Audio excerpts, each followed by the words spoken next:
Hello, hello, and welcome. Welcome to Free Together, Free Apart, Hacking Family Success, which is a program of the Vermont Center for Family Studies. I'm Eric Thompson, the director of the Vermont Center for Family Studies, and I'm very pleased to be with you today to talk about a subject that fascinates many people: money, families, emotions, and relationships.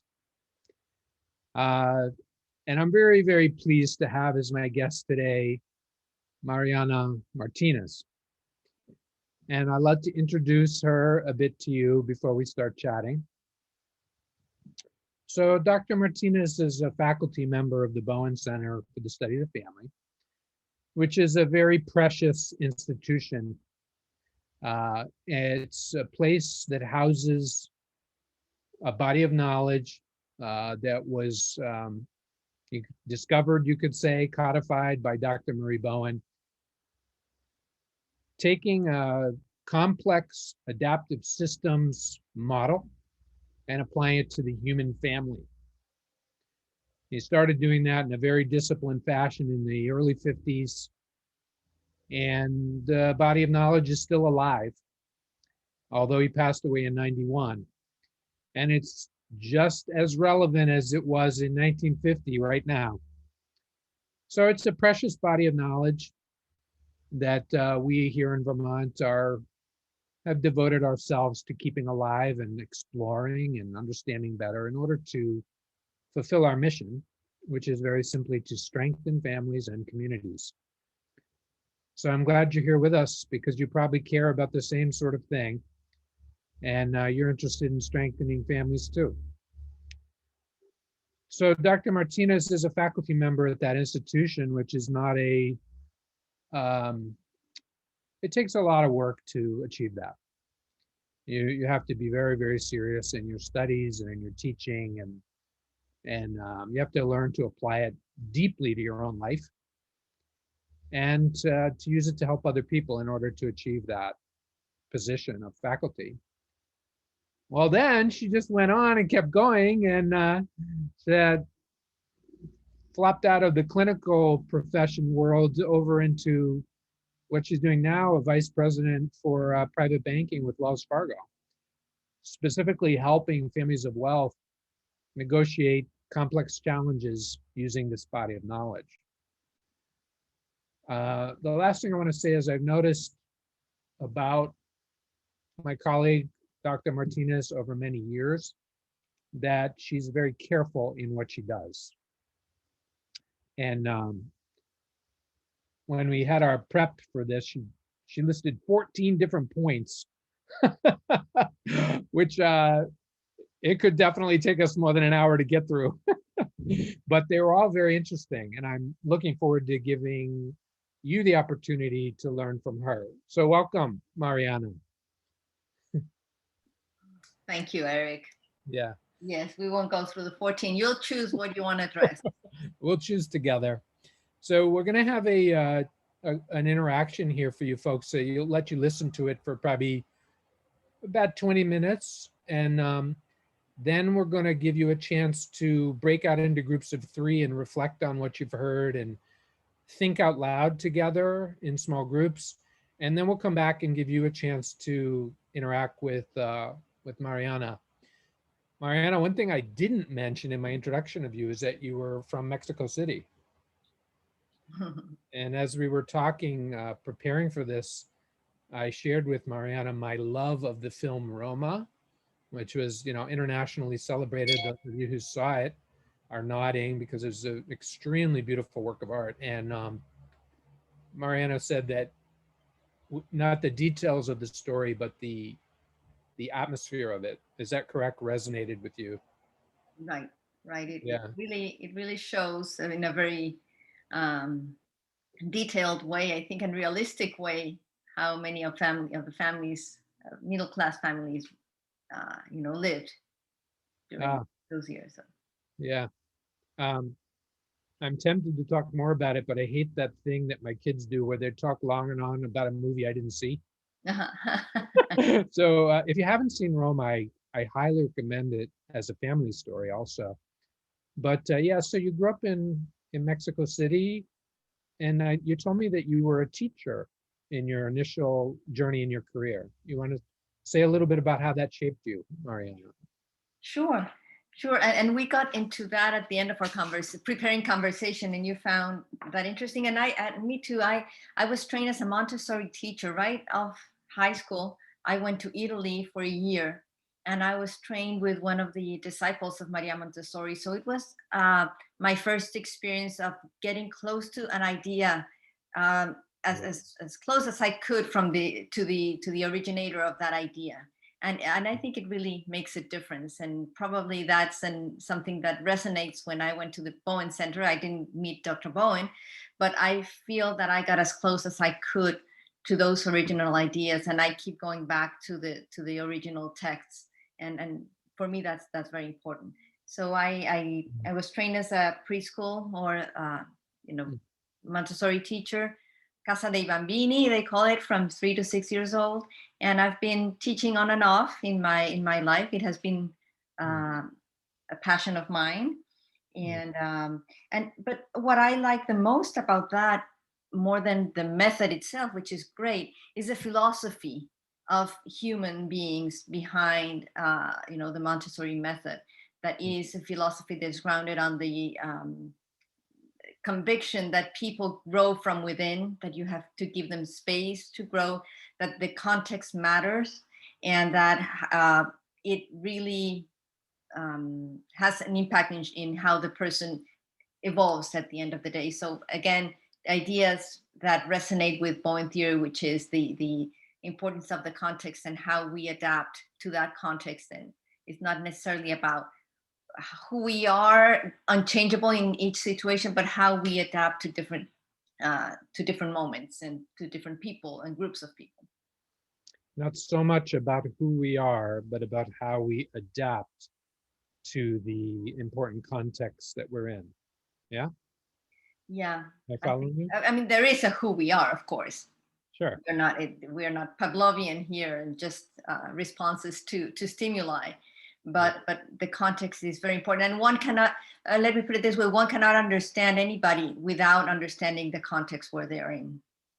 And going back to the work that I do now as working with families in a financial institution, I do ask a lot about their family history and what their situation, how they became a family, and so forth. Because if I don't understand that, I can't understand their needs and what they want to do and their goals. And like, really, if you don't understand the context, you're missing half of the equation. I've always appreciated about my mentors in the world of Bowen family systems theory that they have tremendous respect for the family and for the individuals in the family. And I think, some of what you just said resonates with that.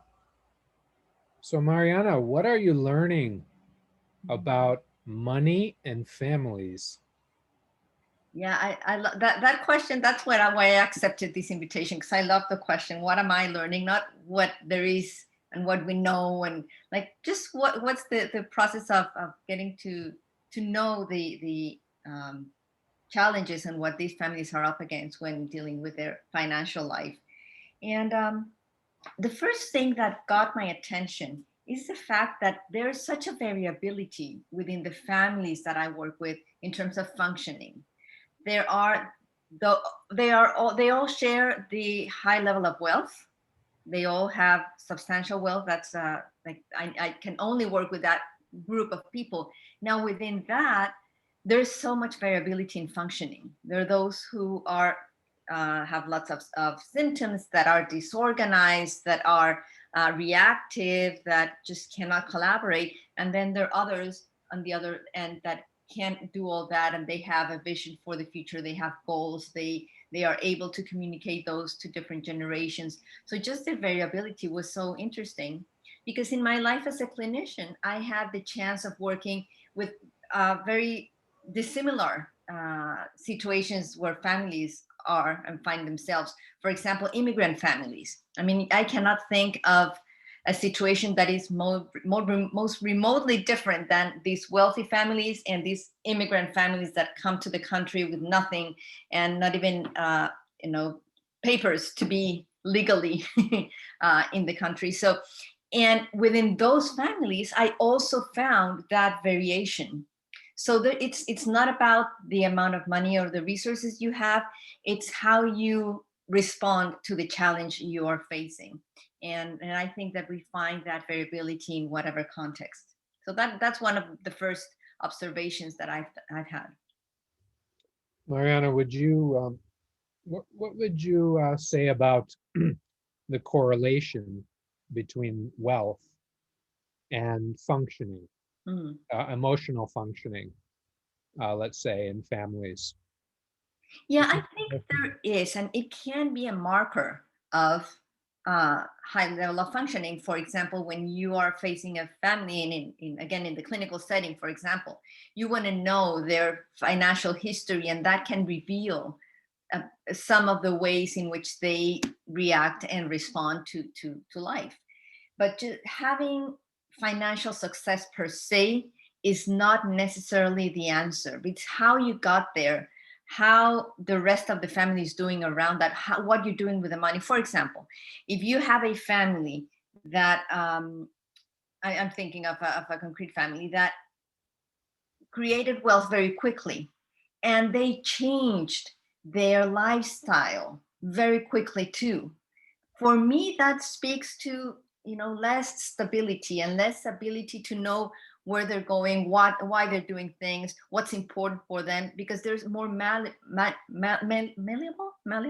Yeah, and knowledgeable. somehow the money changed them more, versus some families that created this wealth in a quick way as well, but they have remained solid in the way they interact with each other, in the kind of things that are important for them, even their lifestyle, their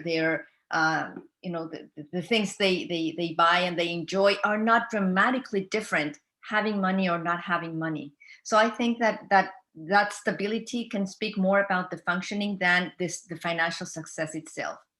Second, uh, making money and being very financially successful and successful in business might be an anxiety binder.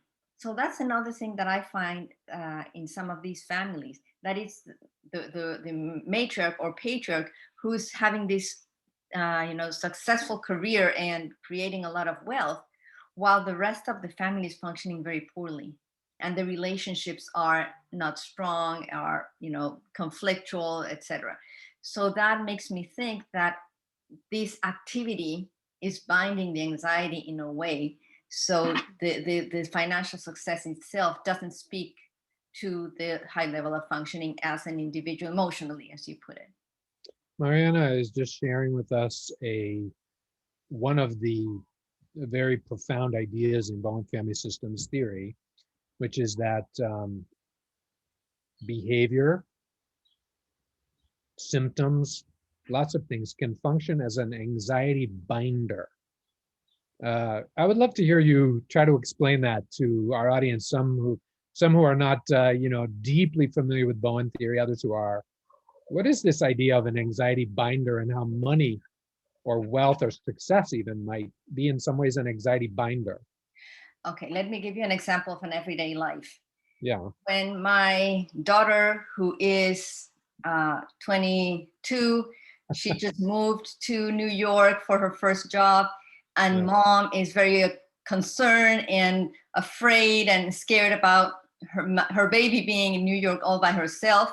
Yeah. I start cleaning my house, and somehow that calms me down. That's an anxiety binder. It's an activity, an action, an occupation that somehow helps the individual to regulate all these energy and emotions that seem to get out of hand. And some people do that drinking, some people do that exercising, some people do that making money. So Or it even things that we think of as healthy behaviors, like being obsessed with health food, maybe, could be either extremely productive for the person or an anxiety binder. And Mariana, I've always thought that Bowen was brilliant in his choice of the phrase anxiety binder, because it's like it's binding it, it's tying it up, it's containing it, but it's not really fundamentally transforming it. Does that resonate? And it is not only about the anxiety in the individual, that's part of it, but it's anxiety in the system as well. So when everything else is sort of falling apart, this person goes to the office and makes the best deal ever with that energy that he doesn't even know where he's getting it from. So we could say that both hoarding and entrepreneurial activity have the potential to be anxiety binders for the family system's anxiety. Is that resonant with what you're saying? Yeah. That's why just observing the behavior is not enough for you to judge which way is playing, because the very same behavior Yeah. can represent differentiation or can represent undifferentiation, can represent high functioning or can represent anxiety binding. So just knowing that piece of information is not enough. And that's where we get very curious about now how everybody else is doing, and the extended family and the history and the stability of it, etc. You know, so in my work, I describe it as I'm often in a position where I'm trying to be of service to people who are trying to overcome high stakes relationship challenges. And, I wanted to ask you how this idea, I'm imagining it could be quite useful to some of your clients who have a lot of wealth, but then as you're discussing things with them, you uncover some very significant challenges they're trying to solve. How have you found the idea useful to your clients?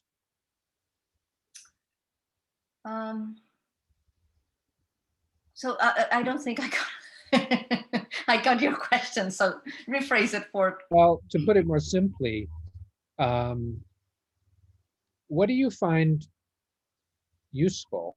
What are your clients finding useful about Bowen theory? Okay, that's much easier to answer. Thank you for that. Yes, no problem. Well, one of the ideas that I like the most to share with them is that the impact of one individual to the whole system can be very important. Oftentimes, I find the complaint of the person who's consulting with me, that other family members are not working hard enough to attain what they want to attain. For example, to get these family meetings going, or to learn about the business, or to get educated financially in order to be able to be good managers of the assets. Maybe the successor is really into video games. Right. So they get very upset. So an idea, a very basic idea in Bowen theory, is that one individual has to just manage self. That's the first task. Just manage yourself. Be clear about what you want to do and how you're doing it and how you're relating to others. And that's enough to install some momentum in the family to grow and to progress. So the concept of working on self rather than trying to help to change others is very useful, because it brings things down to, okay, well, I'll do what I can do, and that's all I can do. But that's important. It has an impact, and I have to be patient as well to let the others find their space to grow. So that's an idea that I think I find very useful. It can be hard for us to let go of our anxiety binding ways of thinking and behaviors. Yeah, changing others and controlling others, or pressing others or to change, or recommending others to change. That's another way of another anxiety binder.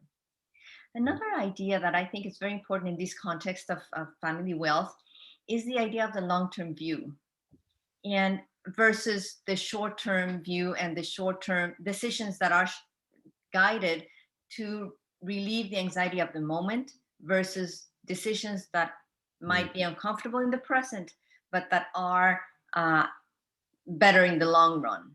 So helping families to regain that long-term view, sometimes to the expense of the present, you know, comfort, is an important concept. Could you give us one example of that, that beautiful idea of the long-term view and Well, sacrificing the comfort of the moment for the victory down the road? yeah.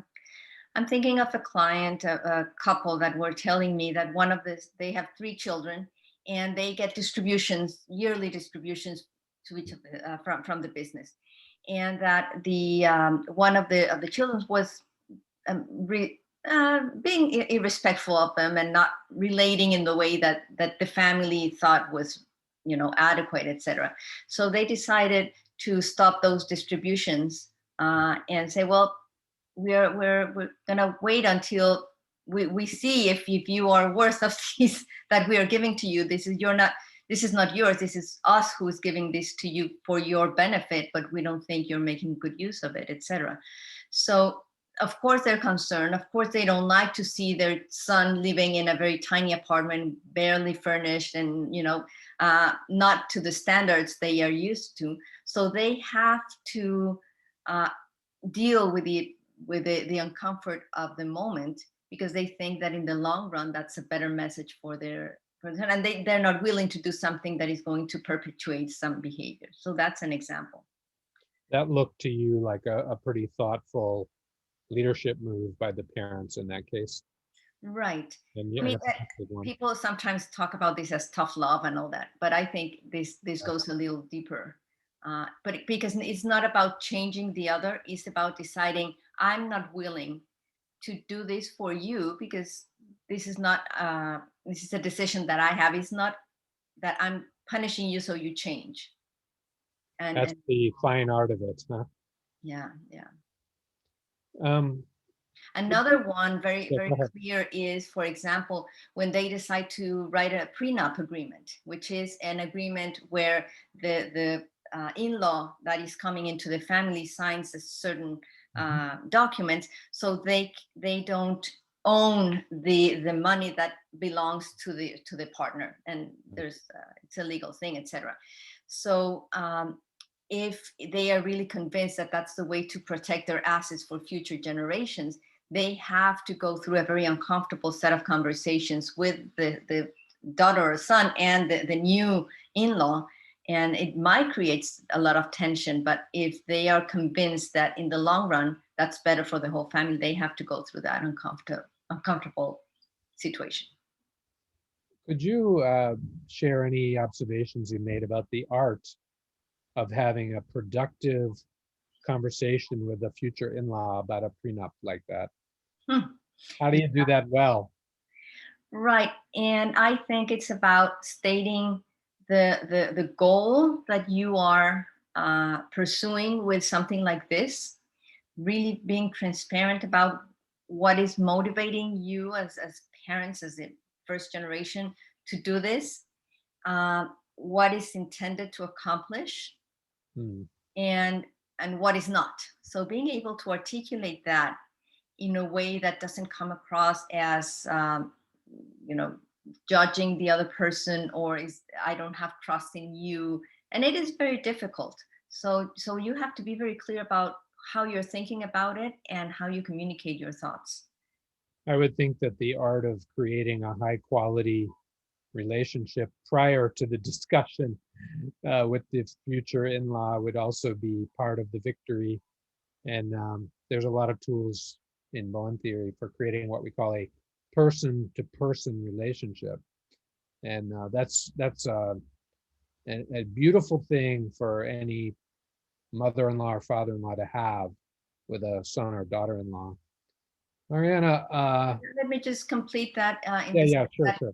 it doesn't you have to be careful that it's not us against you, right? And you're the outsider and we're the insiders who we have this ability to use this wealth and you're not. And so that how to not create that outsider experience.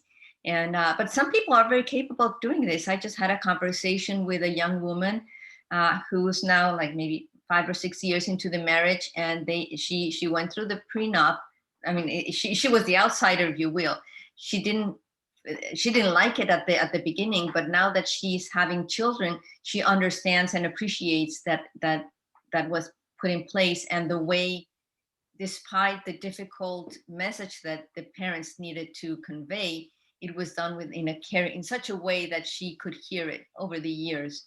So how to, as you say, go be strategic in who you're talking with, and about what, and so not to create that sense of an outsider insider. Very interesting. I'd like to invite you to share any of the ideas you've come up with that you think are like the most interesting and valuable from the work you've been doing. How long have you been doing this this work as a vice president at Wells Fargo? At Wells Fargo, 2.5 years, but Yeah. I've been working on this for a little, maybe 6 years or so, Yeah, this particular field. Mhm. right. So So what I've I'm just- learned. I'm kind of giving you a blank piece of paper here. We're gonna, in a few minutes, we will invite people to have a breakout experience. And but you said so many interesting things, and I think you're kind of a big picture thinker. So I wanted to just sort of give you a blank piece of paper for a moment if you want to use it. What are you thinking is really interesting? Yeah. One of the things that I like to watch over and over again is an idea that I got from Roberta Gilbert. When she speaks about differentiation, very often we think about the person who's doing the work. But she says that in order for somebody else to differentiate, you need to give them the space. And you being the counterpart of that individual who's doing the work, you need to provide that space and that air for this person to become who they need to become. And Talking about as a coach or an advisor who's trying to help someone differentiate, which for those not knowing bone theory, you could say grow a self, be more of a self, become more of a solid person. mm-hmm. Is that what you're talking about, the advisor role? Well, but I'm seeing that in the role of parents, and how some parents are so capable of, despite all these resources in the family and all the things they could give to their children to make their lives better, they respect their own struggle, they respect their own need to discover things on their own. And at the same time, they are very transparent. So it's not about hiding the wealth so you don't, ruin the children, but it's about being able to give them the space to become the person they need to become within that context, that it's the reality they live. But it is just, I think it's the art, and that's why I choose this to share, because it's so beautiful to watch when parents really can allow their children use those financial resources to, as a I'm going to use the same word, as a resource to do something with it, something that they want with it, and respect that. Maybe we could say, Mariana, that wealth and really money of any denomination can be for people a vehicle to becoming more of a solid person, or the opposite. And I think you might be talking about the art of parenting. Could you give any little story or example of that, this inspiring kind of behavior that you watch that strengthens the next generation?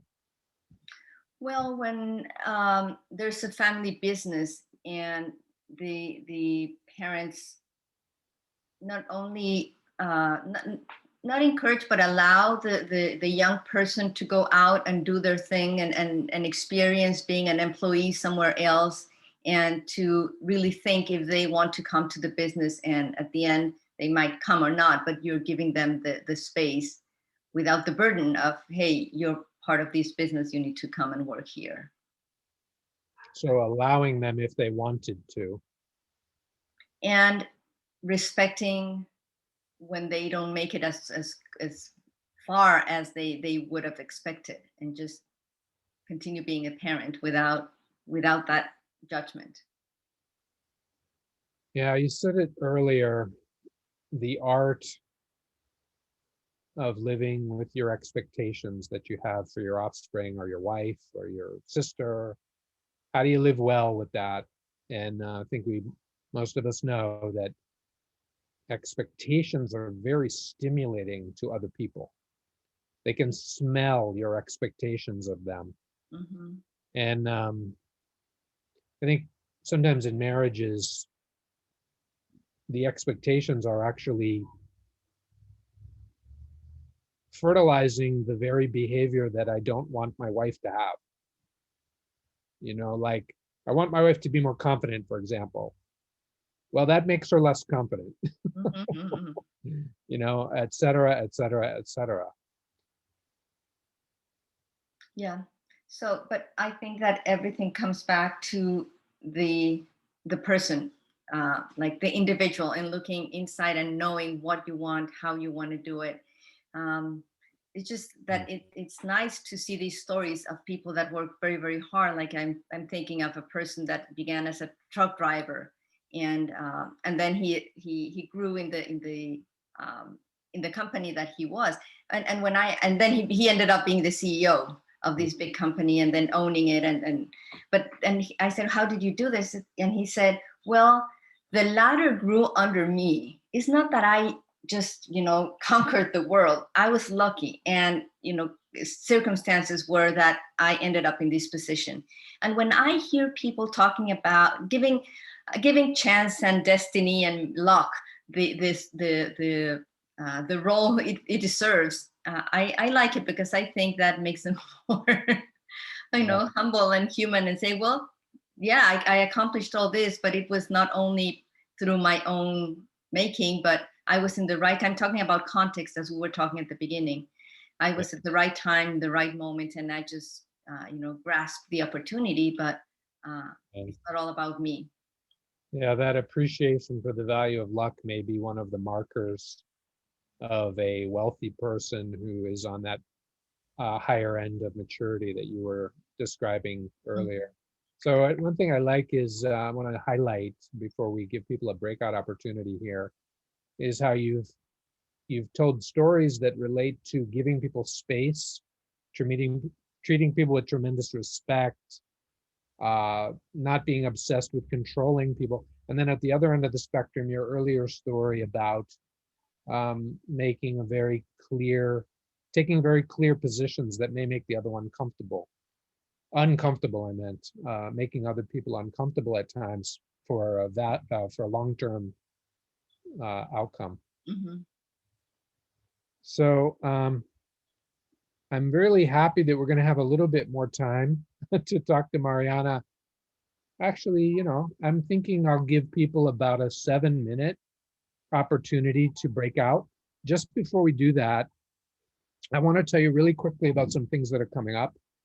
In our organization, we have a passion for civil discourse and exploring emotional processes as a societal level. And what does it look like to be a force for decreased polarization in our society? So we're going to have a second conversation on that. You can watch on our YouTube channel the first one I had with Lorna Hecht Zablo. I thought it was very, very interesting about Donald Trump.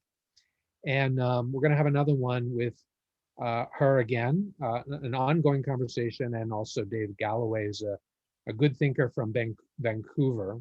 Also on September 1st, I'm going to have a conversation with one of the most published family systems scholars ever, Dr. Mike Kerr. Mike's a special man with a lot of wisdom. This is going to be a free-ranging, kind of open conversation about Mike's journey. And I also want to mention we're having a conference on spirituality and family health on October 7th and 8th. You'll notice if you take a quick look here, we've got Bowen family system scholars like Suzanne Brew and Leslie Fox. And we also have an ESP neuroscientist, Dr. Arnold Delorme, and a person who studies meditation, along with an entrepreneur, Ernie Pomerleau, who's had a very significant journey with a daughter who passed away. And we're going to have a preview of that event on September 9th. These things are all advertised for you on our website. So we're going to move towards our short breakout. I just want to mention before that how much we appreciate our supporters. This organization for 25 years has run on volunteer energy. We just have a ton of devoted volunteers. The person who produces this show, Roz Saunders, gives a lot of her time, but we also pay her. And so donations help us get this stuff done, get these ideas out there, make families stronger, make our communities stronger. And if you want to help us, it's really easy to do on our website, which is btvt.org. So here are some questions that you might want to consider during your breakout experience. Very simple questions. I'll let you read them.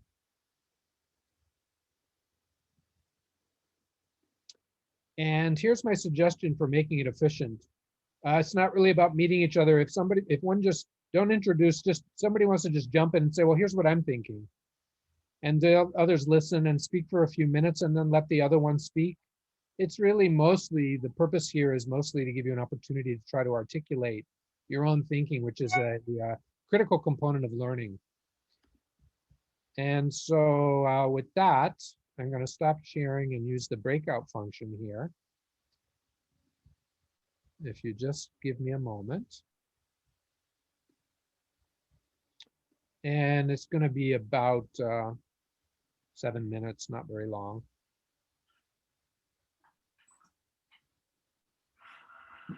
You don't have to be in the breakout room. The functionality of Zoom allows you to leave the breakout room if you want to. And I'll come visiting around to breakout rooms, and Dr. Martinez will be in one, so some of you will be lucky. And again, when we come back, I'll give you a chance to ask her questions. See you soon.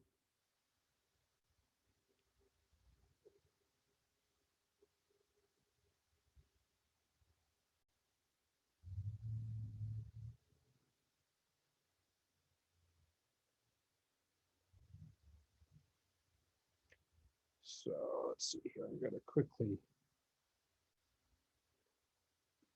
move Eric.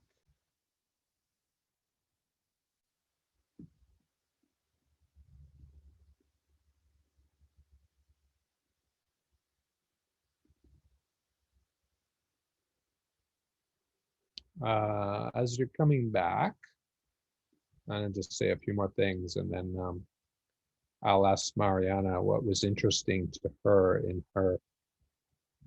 Why isn't this working right? Hold on a sec. There we go. Can you see that? You can't see my breakout? I mean my screen? I'm going to try this one more time here. There we go. I just wanted to tell you all that we have a professional training program.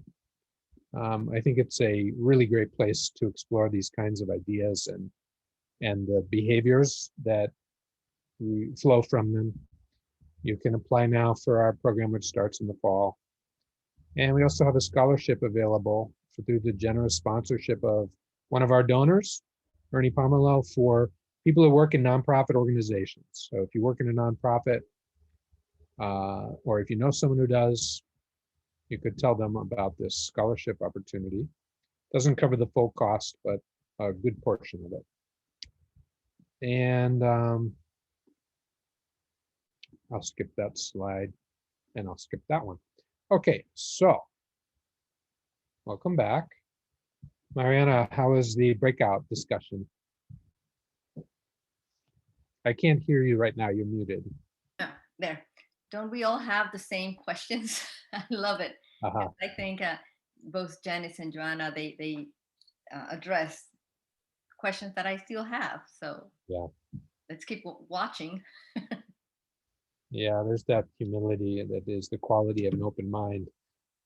Someone in one of the breakout rooms I was in mentioned the quality of generosity or the responsibility to give back, proposing that it might be a feature of higher functioning families. What have you seen about that, Mariana?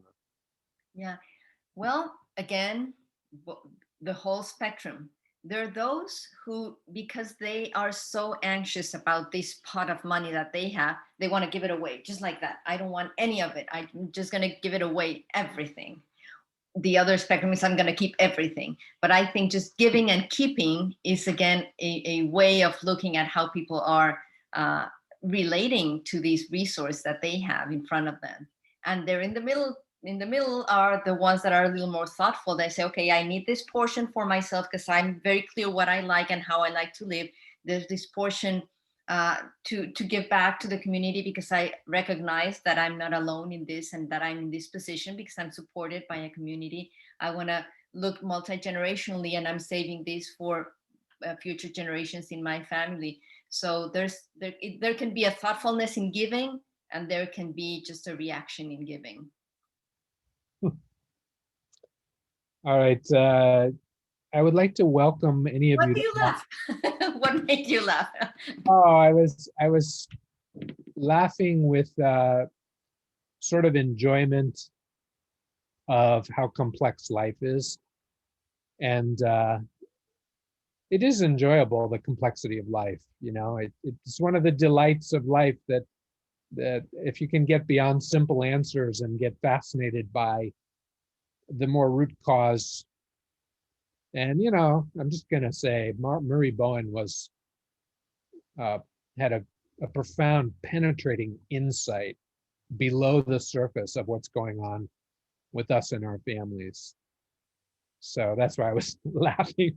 Thinking about philanthropy, I find that some families that cannot tolerate talking about the wealth they have and what they're going to do with it, they hide behind philanthropy as a way of inviting the next generation to be participating in that. But it's not about it, like it's almost a shield. So they want to go there very, very quickly. And rather than first helping the next generation be ready and responsible and aware of what they have, they jump very quickly on, well, okay, tell us what do we want to give this? And sometimes they even ask like 10-year-old kids, what do you want to give out the money? Do you want, well, I like dogs, so I want to give it to a dog organization. Done.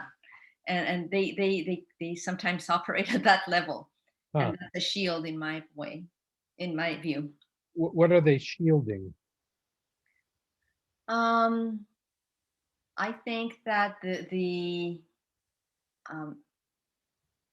fact that you need to be very much grown up to be able to face that reality, know that you're different from the rest of the world in the level of wealth that you have, knowing that there are some responsibilities and that you just can't, shy away from those, that it's complex, that it might not be based on just you, but it was luck and life. And so all these philosophical questions that come with them, all that, I think.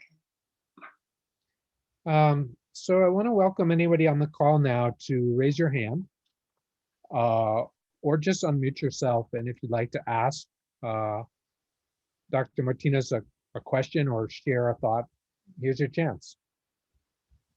Welcome. Go ahead, Eric.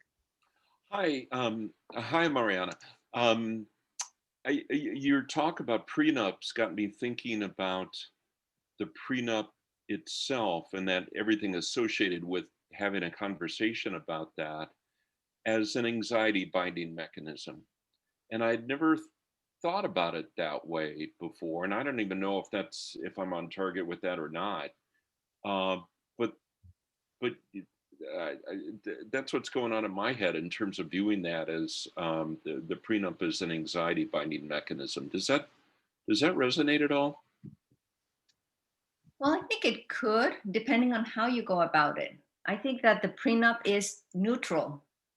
It's a document that defines where the money is going in one generation and then in the next generation and who has access to those assets. So that is neutral in itself, just as money is neutral. Now, how you think about it, how you talk about it, how you include or exclude people around that, that's what can be anxiety binding. And anxiety provoking too, If I was coaching a person who was upset because a prenup was being foisted upon them, you know. I would say, how do you deeply understand the impulse to do this? And there's tremendous lack of confidence about marriage in America for good reasons. Marriages have been failing a lot since the late 60s. And so we're just swimming in a sea of uncertainty about marriage. Something I'm passionate about is successful marriages, because they have such a blessing upon the next generation and the older generation, who get taken care of when they become dependent again. So thanks for your question, Eric. Who else? That Yeah. Dr. Bowen thought that for a good marriage, you also needed a lot of luck. He included that in the mix. Anybody else want to jump in on this? What are you thinking about? Yes, Margaret.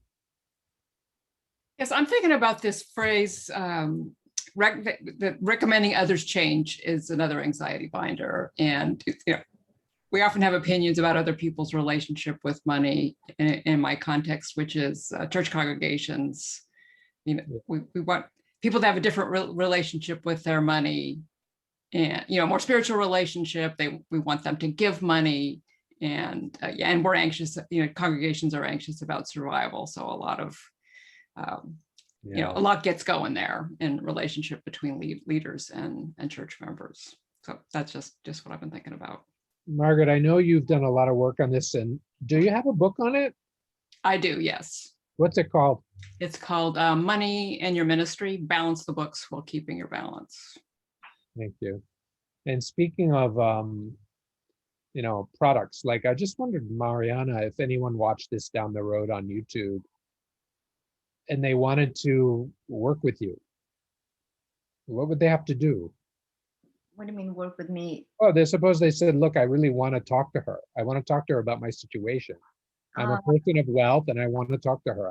How would they go about doing that? Yeah, I cannot really do that with clients outside of the firm, but I would certainly, be happy to have a phone conversation and recommend someone. Yeah. So they can reach out and you can share my contact number. I'm happy to talk. Yeah. Let me go back to this last Margaret. She said, this is just a question. I don't have the answer to these, but I would like us to continue thinking, why is it that money creates so much tension? Why the concept of money?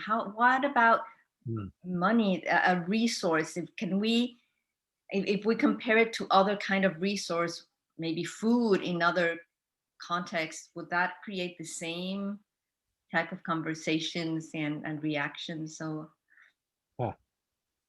I don't have the answer, but I'm thinking. Isn't that just a question of resource scarcity? I mean, if food were not necessarily available, the anxiety would revolve perhaps around getting the next meal or the next day's food, or trying to secure, if you're taking responsibility for a family group, it seems to me that it's around scarcity of a necessary resource. But the thing that I wanted to get back to on this whole idea of anxiety binders, I can't think of anything that under the right circumstances wouldn't function as an anxiety binder. It could be. Right. Was it there are no things that are good or bad under the sun, but thinking makes it so? Yeah, my grandmother said, there's no such thing as a weed, Eric, just a plant out of place. But Nord, can I ask you, Nord Brew, back on your scarcity point, it seems to me that we're swimming in a sea of wealth here in America. And we're terrified about money. We're terrified about losing. Now, I don't deny that there's real food insecurity and that sort of thing. But we humans can imagine the boogeyman extremely well. So I don't know, Nord, is it really about a lack of resources, or is it something else? Well, I think it's a question of a difference among would-be peers or among in a competitive setting. As Dr. Johnson observed, income 20 pounds, expenditures 19 pounds and 6, result happiness. Income 100 pounds, expenditures 102 pounds, result misery. And so I think we may live in a place of horrible affluence, but there are others who are even more affluent than we are. And so some of them have to take it out by riding a spaceship into space, but there are different ways of contending with our position in the whole pecking order, in the whole societal array. Which Nord, have you seen Roma? No, but I wrote it down. I'm going to watch. Dan might, I know you'll love it. And back to Roma there, Mariana. So when you watch it, check out The Maid. Will do. And see if you can find the least anxious, most mature figure in the movie. By the end, I think you'll know. Mariana, we just have a few more minutes. I just want to thank you so much for sharing your perspective and your questions. I love your last one. They're really big questions. In fact, I want to ask you if you would just say that one more time, and we can kind of let it hang in the air as a research question for us. Well, I was thinking that I'm not sure if I'm going to thank you or not for inviting me, because if I'm living with this question, I'm not a happy camper after this conversation. But why is it that money creates so much tension and anxiety? How come it has become that? There's a lot of tension and anxiety about food. I think there is. I think there is. Yeah, it's a great question. One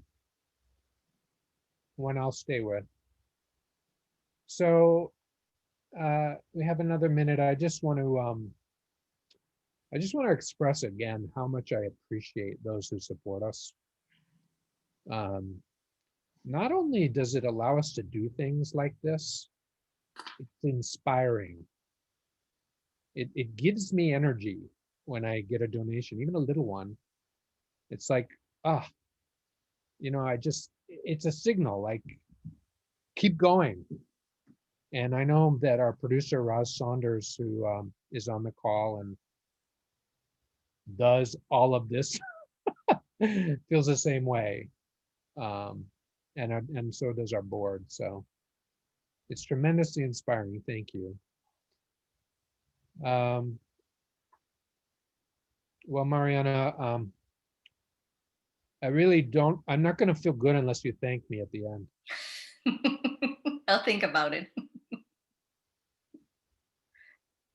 All right. I'm going to have to deal with that, I guess. I guess. Thank you so much, folks. Great to be with you. I hope to see you soon. Thank you all. Bye-bye. And thank you.